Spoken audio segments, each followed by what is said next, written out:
Hello guys, আসসালামু আলাইকুম। তোমরা সবাই কেমন আছো?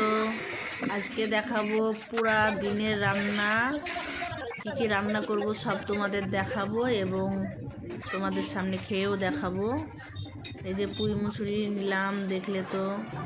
তারপরে এই যে আলু কুটছি, এগুলো কুটে ধুয়ে তোমাদের সামনে নিয়ে আসবো রান্না করার জন্য।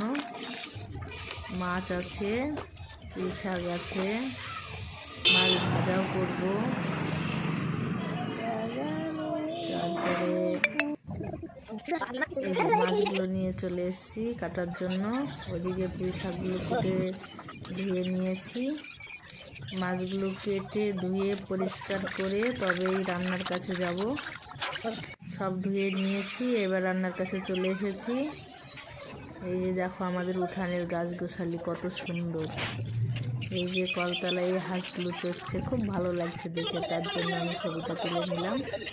এই 4 পিস মাছ আমি ভাজবো, কারণ মাছ ভাজা খেতে আমার খুব ভালো লাগে। আর বাদ বাকি যে মাছগুলো আছে ওইগুলো ভেজে তুলে নেব, দিয়ে ওর কাছে আমি রসা রসা ঝোল করবো। এই যে এই 4 পিস মাছ আমি ভেজে নিলাম, এগুলো ভাতের সঙ্গে খাবো, যার জন্য ভেজে তুলে নেব। আর এই যে বাদ বাকি মাছগুলো এগুলো ভেজে তুলে নেব।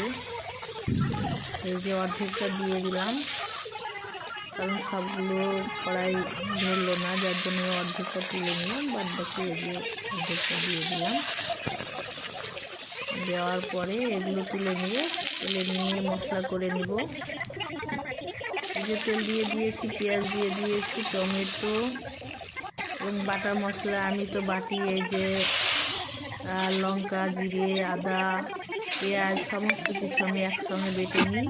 সেই মশলাটা দিয়ে পানি দিয়ে, এই যে পানিটা ফুটে উঠলো, মাছটা ঢেলে দিয়ে মাছটা তুলে নিলাম। পরপর চাপিয়ে দিয়েছি পুঁই মুসুরি, পাঁচমিশালি, বেগুন, আলু, পুঁই মুসুরি সব কিছু দিয়ে দিয়েছি।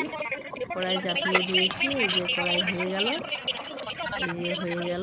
হয় এটা নামিয়ে নেব। নামিয়ে নিয়ে এটাকে আমি জাস্ট রসুন, পেঁয়াজ আর বড়ি ভাঙা দিয়েই আমি তেল পারবো, এতে মশলা বেশি লাগে না।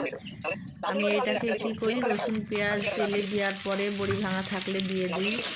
এটা দেওয়ার পরে যখন আমি তরকারিটা ঢেলে দেওয়ার পরে আমি মশলা দিই। মশলা বলতে খালি জিরে গুঁড়ো, আর কিছুই না। তারপরে একটু ঢাকা দিলে 10 মিনিট বা 5 মিনিট যদি আখায় জ্বালানি না দিয়ে যদি ঢেকে দেওয়া যায়, পরেক্ষণে এসে এই আলুগুলো চেপে